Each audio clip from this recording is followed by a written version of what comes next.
Ang pag-aalala sa mga makamundong pagpapahalaga ang nagbibigay sa atin ng pagkabalisa at hindi pagkapakali. Ilagay natin ang ating buong tiwala sa Diyos na nagkakaloob sa atin.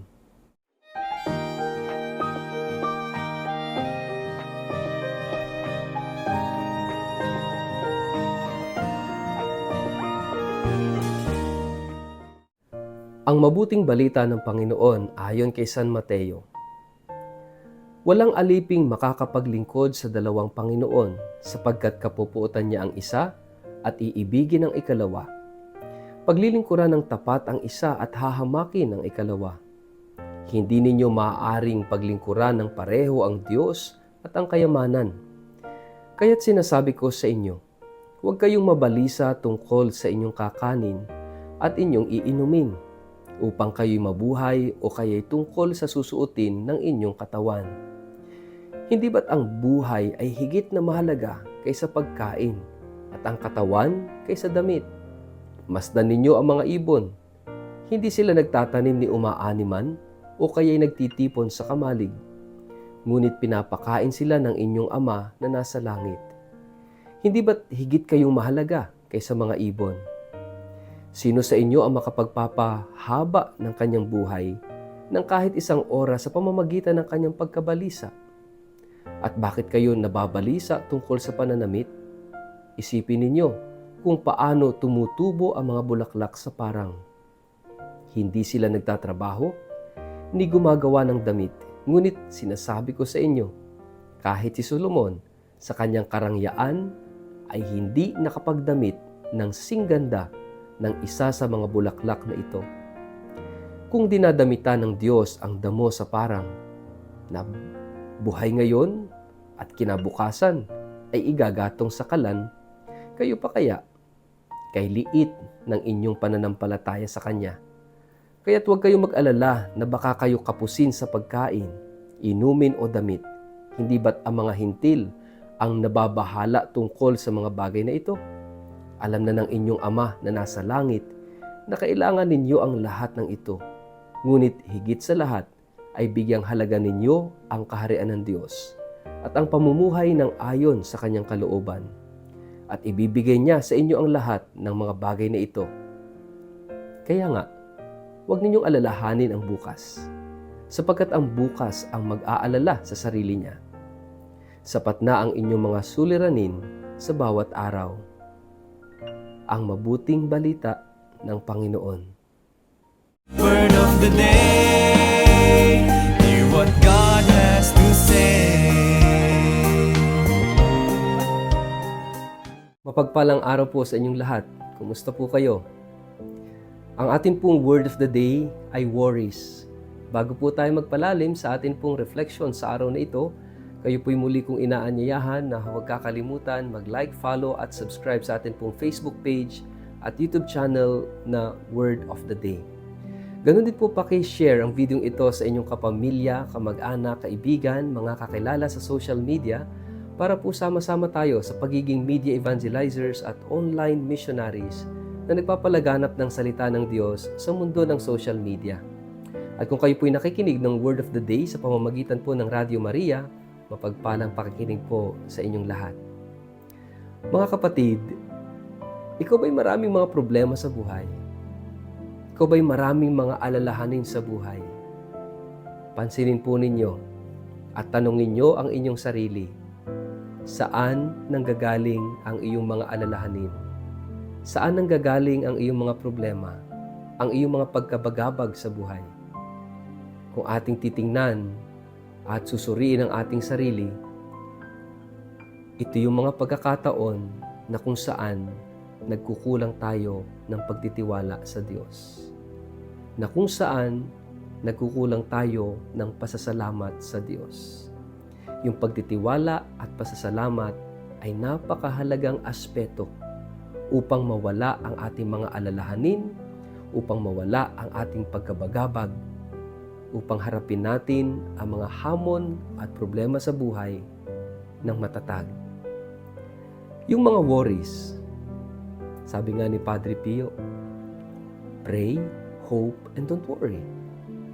Walang nagagawang mabuti sa atin yung pag-alala. Sabi nga dito sa ating gospel hindi madadagdagan yung buhay natin sa pag-aalala. No? Yung worrying will not do good. Lalo lang mapalalala ng pag-aalala yung sitwasyon. Tataas pa yung acidity ng ating katawan, yan pa yung paboritong pagkain ng mga cancer cells.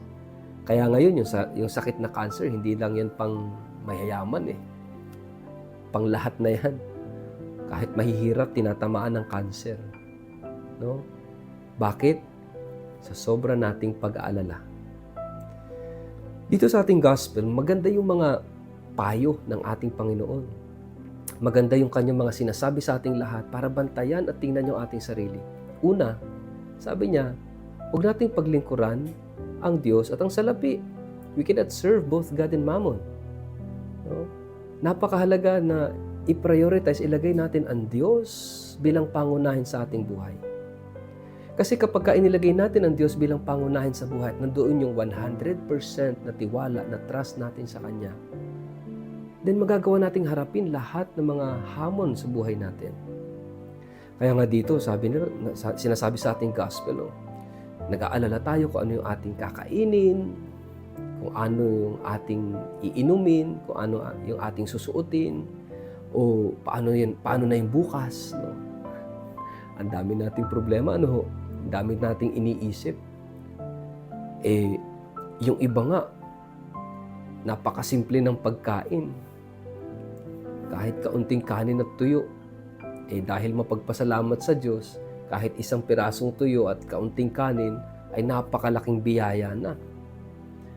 Samantalang may mga tao, ang daming pagkain, nagrereklamo pa. Ano ba naman yung pagkain na yan?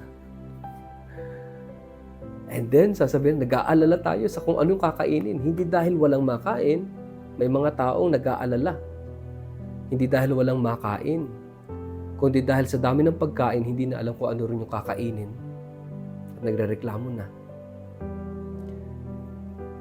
Bagamat may mga tao talaga na hindi alam kung saan kukuha ng pagkain. Mga kapatid, napakahalaga ng pagtitiwala sa Diyos. Hindi binabanggit dito sa ating gospel na yung pag-aalala sa pagkain ay yung dahil sa sobrang dami ng pagkain, hindi na alam kung anong kakain. Hindi yun. Kundi yung mga taong hindi alam kung saan kukuha ng makakain. Yung walang siguradong makakain. Mga kapatid, napakahalaga ng pagtitiwala sa Diyos. Napakahalaga ng pagtitiwala sa Diyos. Pero yung pagtitiwala na yon, pananampalatayang yon, ay hindi lamang para sa mga walang makain, kundi para din sa mga sumusobra ang pagkain na dapat ibinabahagi sa mga walang makain.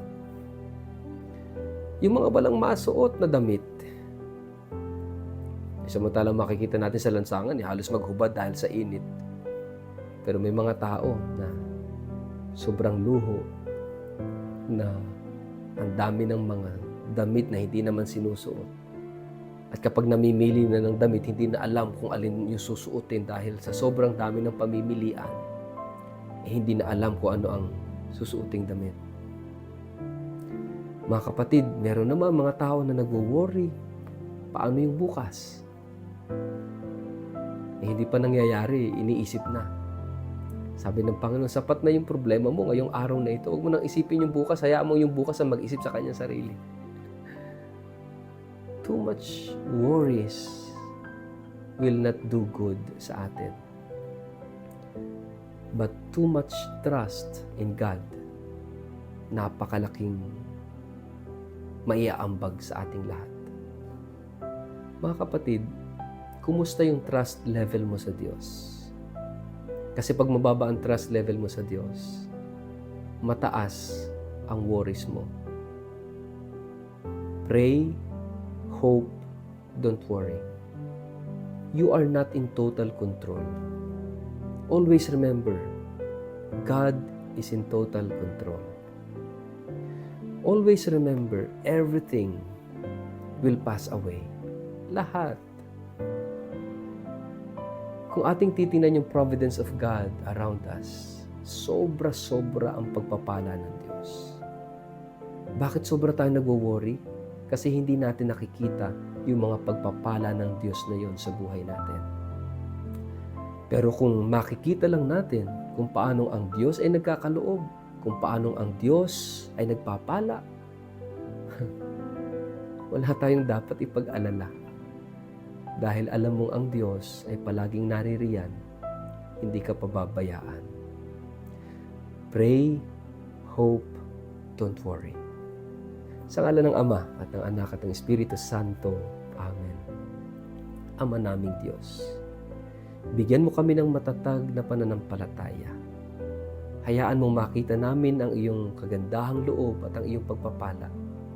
At naway kami ay lubos na magtiwala sa iyong kagandahang loob.